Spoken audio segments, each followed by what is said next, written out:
오늘은 맏지마 니까야 57번째 경 네 가지 업이라는 제목으로 공부를 하시겠습니다. 이 경은 견서개경이라는 이름으로 되어 있는데 제목을 내용으로 바꿨습니다. 같이 한번 읽어보시겠습니다. 이와 같이 나는 들었다. 한때 세종께서는 골리아 국의 할리타 와사나라는 성읍에 머무셨다. 그때 소처럼 행동하는 개를 수지한 골리아의 후손인 분야와 개처럼 행동하는 개를 수지한 나체 수행자 세니아가 세존을 뵈러 왔다.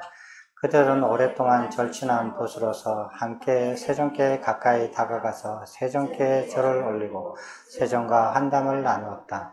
유쾌하고 기억할 만한 이야기로 서로 담소를 한 뒤 분야는 소처럼 그리고 세니아는 개처럼 구부리고 한곁에 앉았다. 한곁에 앉아서 분야는 세종께 이렇게 여쭈었다. 세존이시여, 개처럼 행동하는 개를 수지한 세니아는 참으로 닦기 어려운 수행을 합니다. 그는 개처럼 땅바닥에 던진 것 없습니다. 그는 개처럼 행동하는 고행을 오랜 세월 완벽하게 실천하였습니다. 이러한 고행으로 그가 내세에 태어날 곳은 어디이며 세종께서는 이렇게 말씀하셨다. 그만하라 분야여, 그 질문을 멈추어라. 나에게 그것을 묻지 말라. 세종께서는 이렇게 말씀하셨음에도 불구하고 분야는 두 번째도 그리고 세 번째도 세종께 똑같이 여쭈었다. 세존이시여, 개처럼 행동하는 개를 수지한 세니아는 참으로 닦기 어려운 수행을 합니다. 그는 개처럼 땅바닥에 던져진 것만 먹습니다. 그는 개처럼 행동하는 고행을 오랜 세월 완벽하게 실천하였습니다. 이러한 고행으로 그가 내세에 태어날 곳은 어디이며 그가 내세에 어떤 모습으로 태어나게 되겠습니까? 세종께서는 이렇게 말씀하셨다. 그만하라 분야여, 그 질문을 멈추어라. 나에게 그것을 묻지 말라라는 말로 그대를 설득할 수 없으니 그대에게 그대의 질문에 대하여 설명하리라. 분하여, 여기 어떤 자는 완벽하게 끊임없이 개처럼 행동하는 개를 수지하여 닦고 완벽하게 끊임없이 개의 습관을 닦고 완벽하게 끊임없이 개의 마음을 닦고 완벽하게 끊임없이 개의 행동을 닦는다. 그는 완벽하게 끊임없이 개처럼 행동하는 개를 수지하여 닦고 완벽하게 끊임없이 개의 습관을 닦고 완벽하게 끊임없이 개의 마음을 닦고 완벽하게 끊임없이 개의 행동을 닦고 나서 몸이 무너져 죽은 후에 개들의 일원으로 태어난다. 만일 그가 이러한 개와 습관과 고행과 범행으로 욕천에 태어나 신의 일원이 되거나 범천에 태어나 범천의 일원이 될 것이다라는 견해를 가진다면 이것은 단지 그의 그릇된 견해일 뿐이다. 분하여, 이러한 그릇된 견해를 가진 채 개처럼 행동하는 개를 수지하여 닦는 자는 내세에 태어날 곳은 두 곳, 즉 악도에 아니면 축생으로 향한다고 나는 말한다. 분하여, 개처럼 행동하는 개를 수지하여 닦음이 성취되면 그는 내세의 축생의 세계에 태어나 개들의 일원으로 태어날 것이며 성취되지 못하면 악도에 떨어질 것이다. 세종께서 이와 같이 말씀하시자 개처럼 행동하는 개를 수지하여 닦는 나체 수행자 세니아는 울부짖으며 눈물을 흘렸다. 이것을 보고 세종께서는 분야에게 이렇게 말씀하셨다. 분야여, 그래서 나는 그대에게 그만하라 분야여, 그 질문을 멈춰라. 나에게 그것을 묻지 말라라고 말하지 않았더냐. 그러자 세니아는 세종께 말하였다. 세존이시여, 저는 세종께서 그렇게 말씀하셨기 때문에 우는 것이 아닙니다. 단지 제가 개처럼 행동하는 고행을 완벽하게 실천하였던 그 세월이 참으로 오랜 세월이었기 때문입니다. 여기까지. 여기 분야와 세니아라는 그 두 어릴 때부터 친구였던 두 분이 이제 세존을 찾아가서 인사를 드리는데 이 두 사람은 골리아국의 사람이에요. 근데 골리아라는 나라는 그 세존의 어머니가 이 나라에서 석가족으로 와서 이렇게 그 오신 분이니까 어머니의 종족이에요. 그런데 그 당시는 모계사회였잖아요.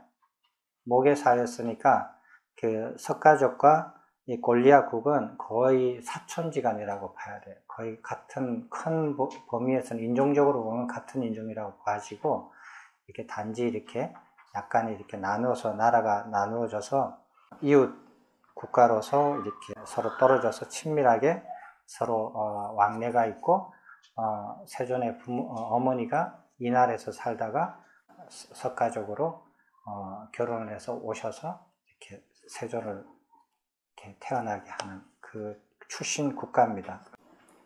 그래서 굉장히 이렇게 서로가 신뢰가 있고 서로를 이렇게 친근하게 생각하는 그런 사회라고 생각할 수 있어요.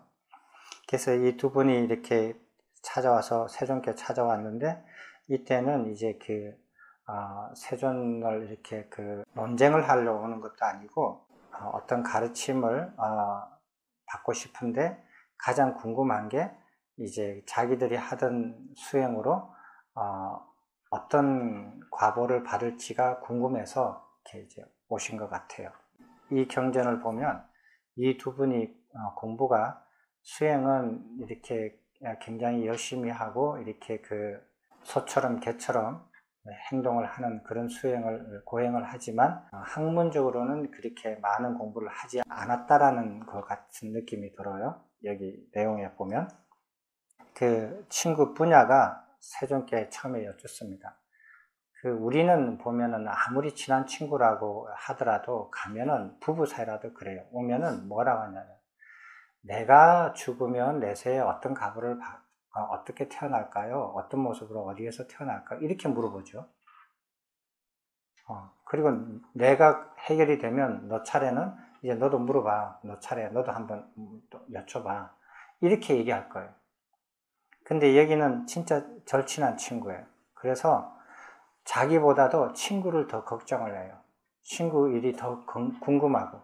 그래서 분야가 자기보다는 세니아를 먼저 걱정을 해줘요. 세니아를 먼저 물어봐요. 그래서 세니아는 개처럼 행동하는 개를 수지에서 오랜 세월 동안 고행을 닦았다. 근데 너무 완벽하게 닦았다라는 거예요. 자기가 친구로서 옆에서 지켜봐 보니까 그렇다 이거예요.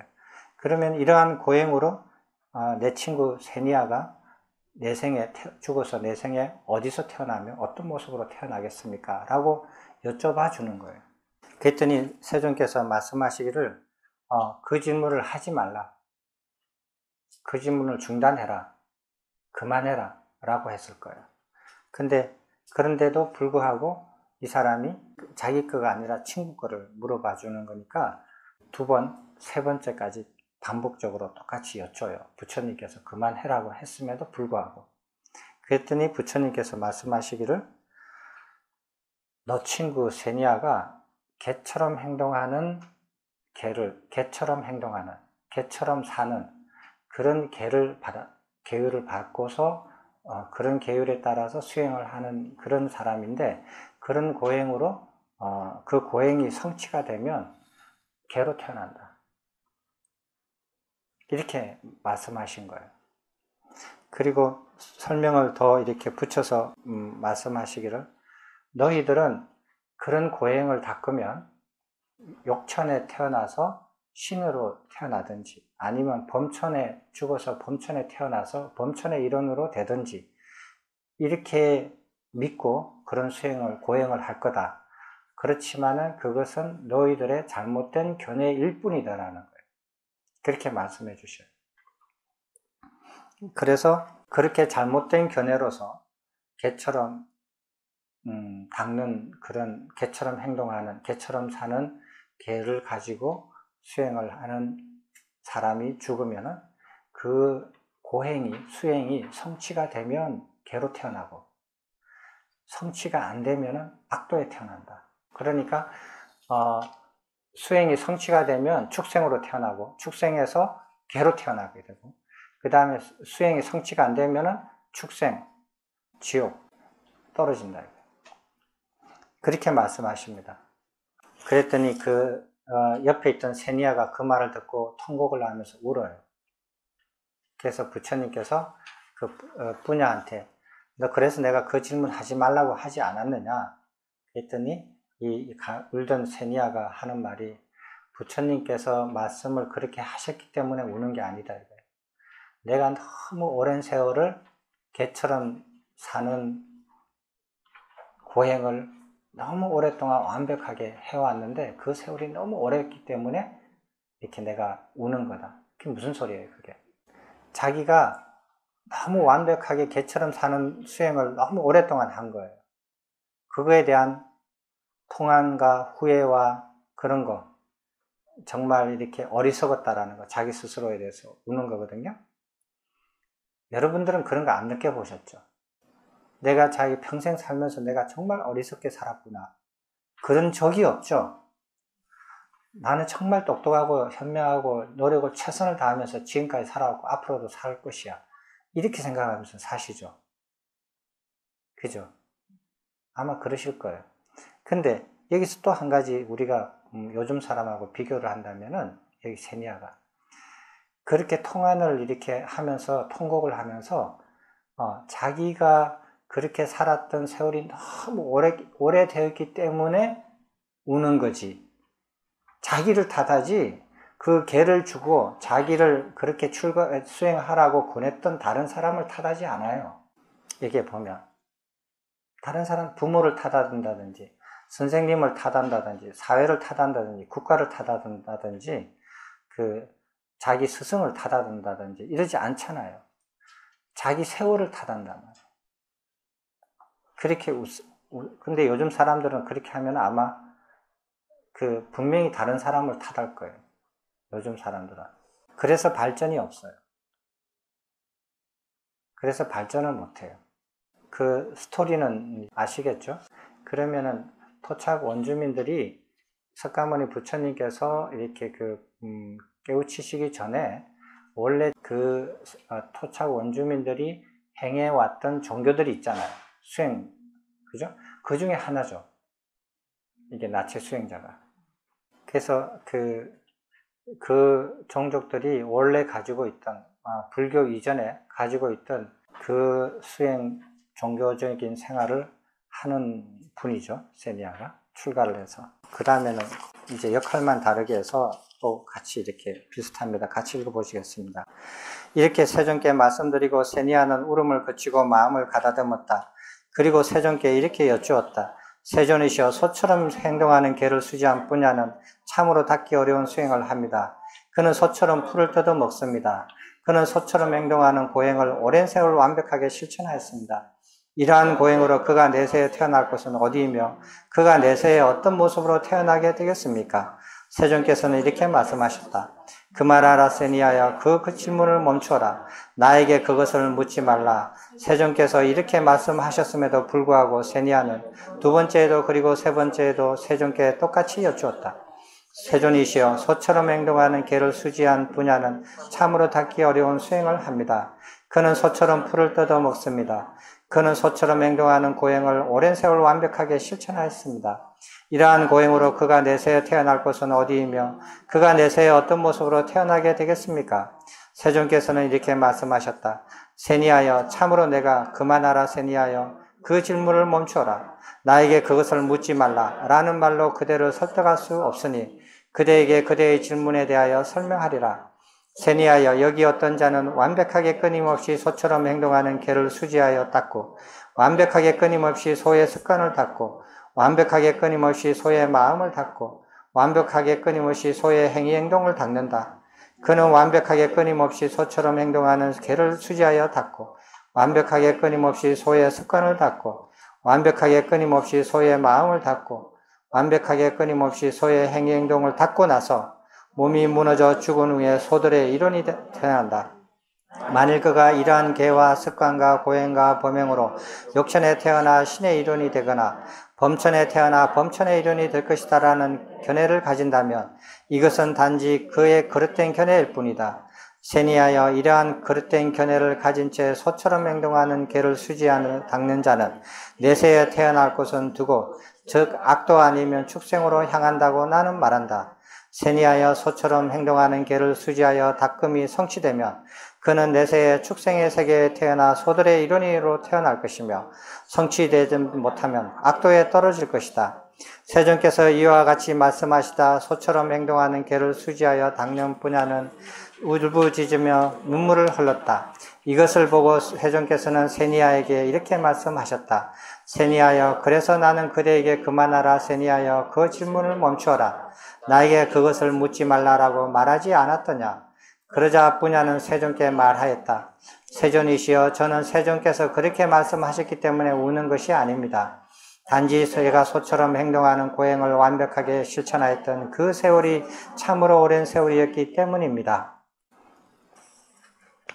근데 똑같아요. 근데 이제 세니야가 그렇게 듣고 난 다음에 자기 친구는 자기는 개처럼 행동하는, 개처럼 사는 고행을 해서 그렇게 되는가? 그럼 소처럼 사는 고행을 닦는 내 친구는 내세에 어떻게 태어난가 물어봅니다. 궁금해서.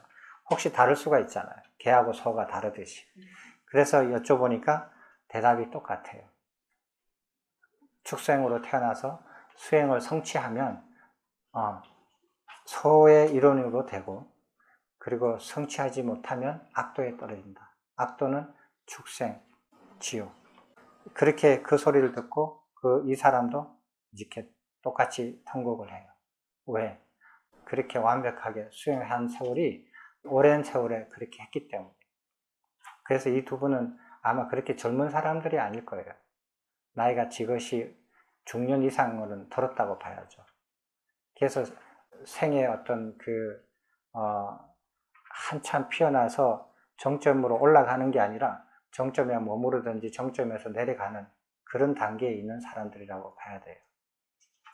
그러니까 그 오랜 세월이 너무 한스럽다 이거예요.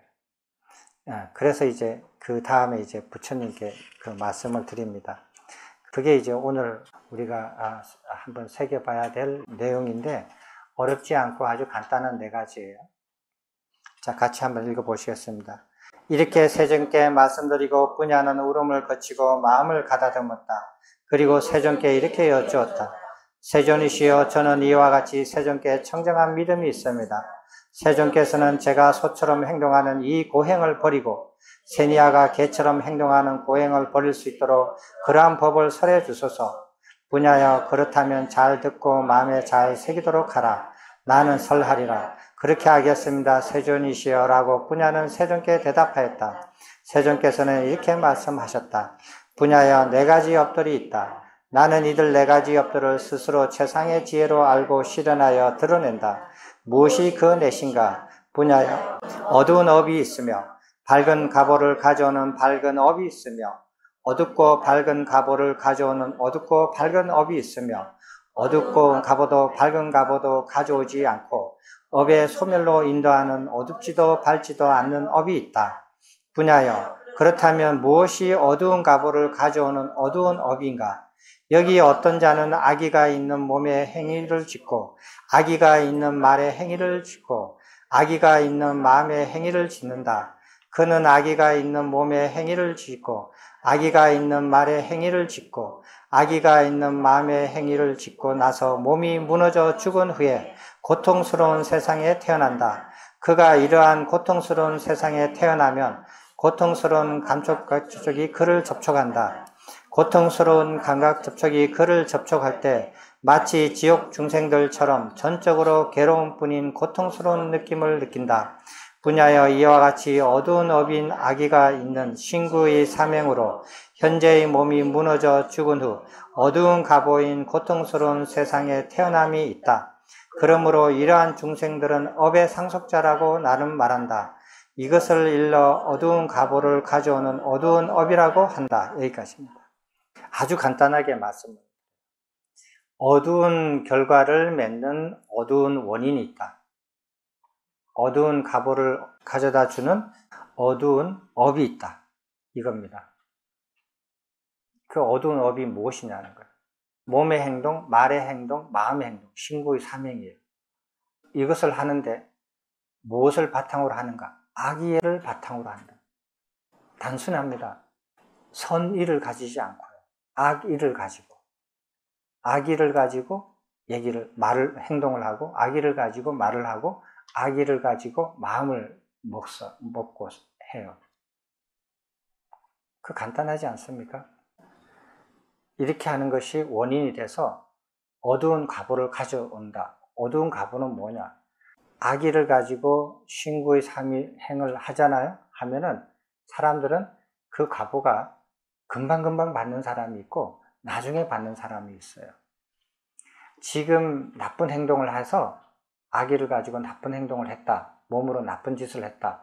하면은 금방 과보를 받아요.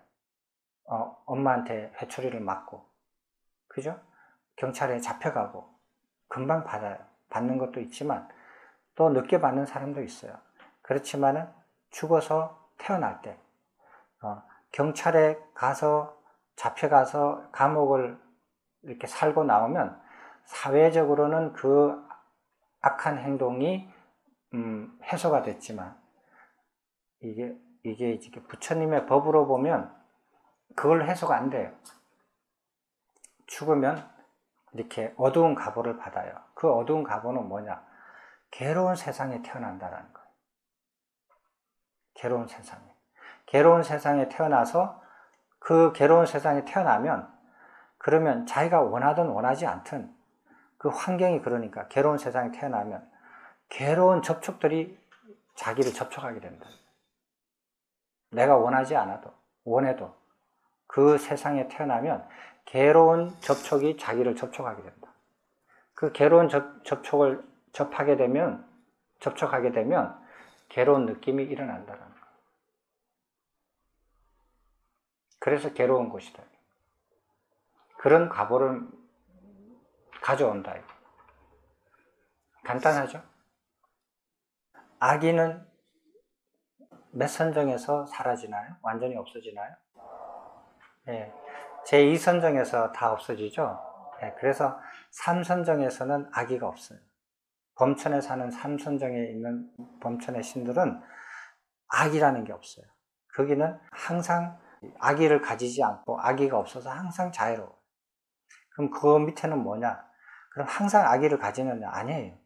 악의를 가끔 가질 때도 있고 자주 가질 때도 있고 그 다음에 늘 가지는 것도 있어요. 그 이선정 밑으로 쭉 내려 이선천 밑으로는 지옥 같은데 축생 이럴 때는 악의를 더 많이 가지죠. 더 빈번하게 가지지만 인간들은 가졌다가 안 가졌다가 안 가졌다가 안 가졌다가 가졌다가 이렇게 사람마다 조금씩 다르지만 그렇게 가졌다가 안 가졌다가 이렇게 반복을 해요.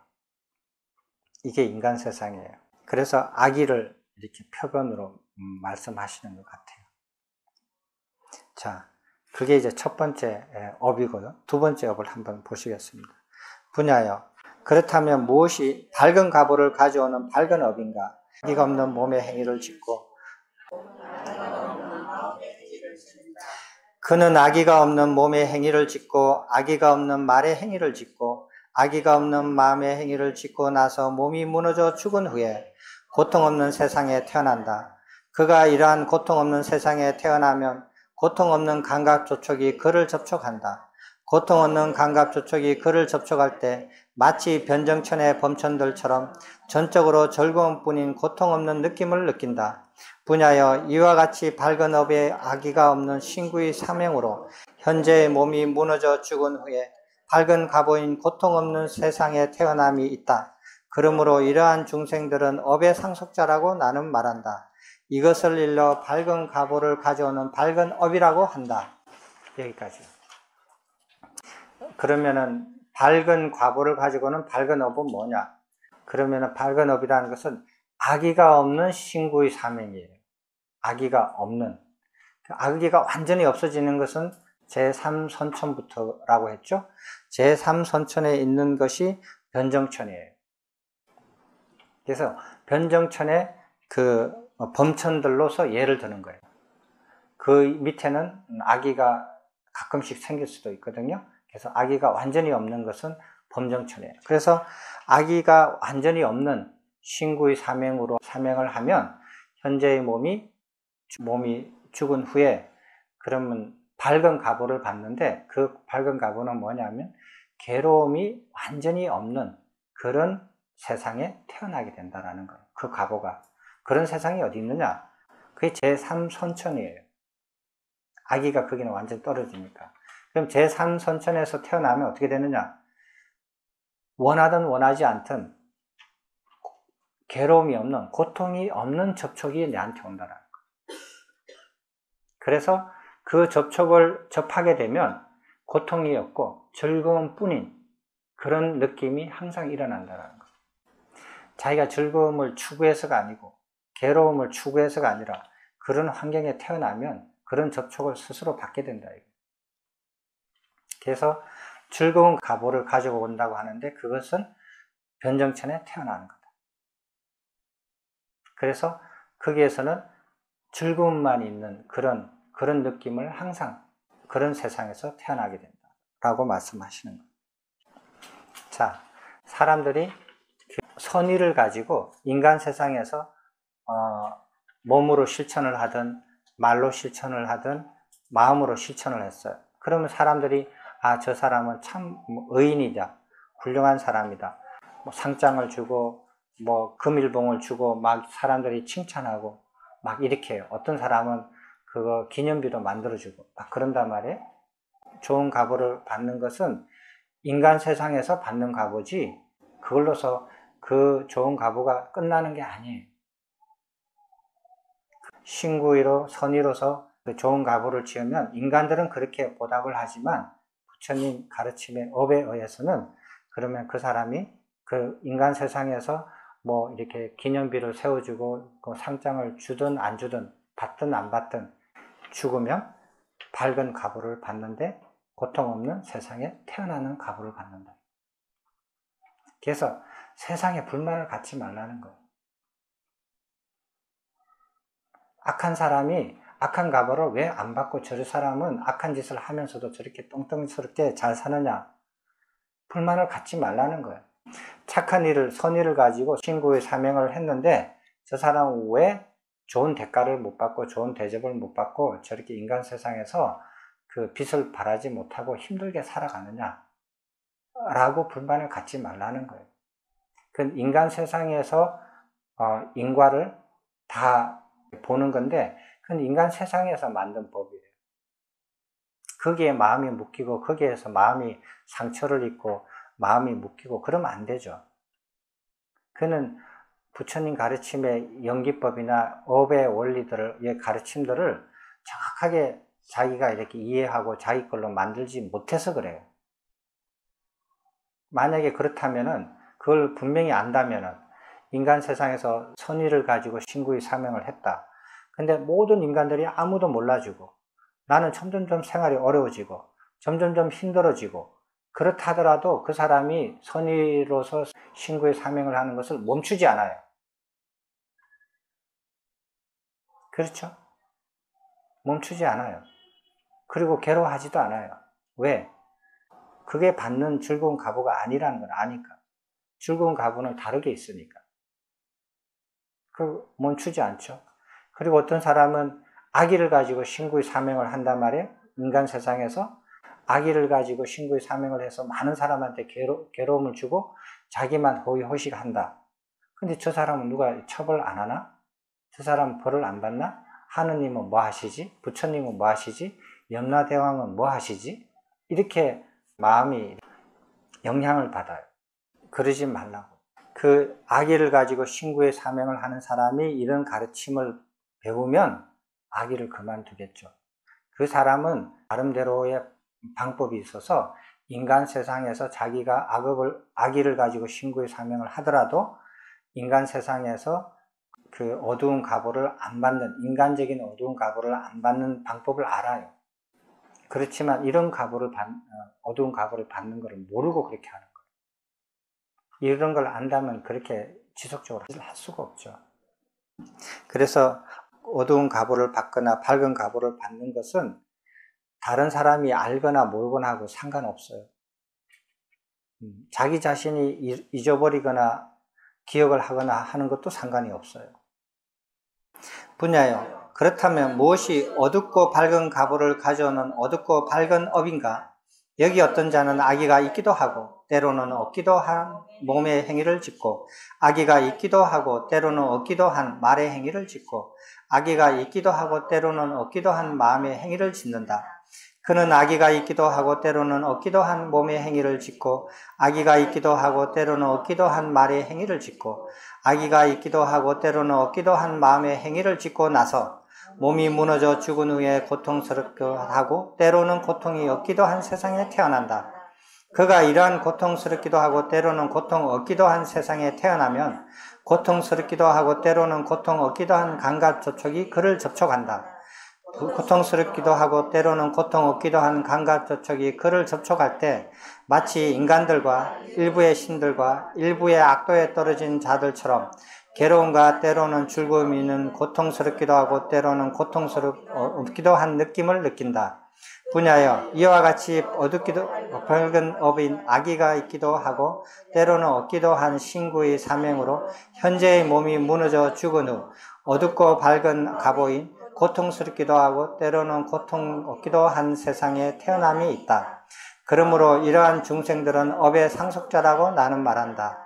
이를 일러 어둡고 밝은 갑오를 가져오는 어둡고 밝은 업이라고 한다. 아까 전에는 밝은 갑오를 가지고는 밝은 업에 대해서 얘기를 했고 어두운 갑오를 가지고는 어두운 업에 대해서 얘기했는데 그러면은 어둡기도 하고 때로는 밝기도 한 갑오를 가지고는 어둡기도 하고 때로는 밝기도 한 업이 무엇인가라는 거예요. 그 생각은 쉬운데 말로 하려고 그러니까 좀 복잡하죠. 그래서 앞에 하고 똑같이 때로는 악의를 가지고 신구의 사명을 하고 때로는 악의가 없이 신구의 사명을 한다. 사람이 신구의 사명을 하는 항상 악의를 가지고만 신구의 사명을 하지 않더라는 거예요. 항상 악의가 없는 신구의 사명만 하지도 못하더라 이거예요.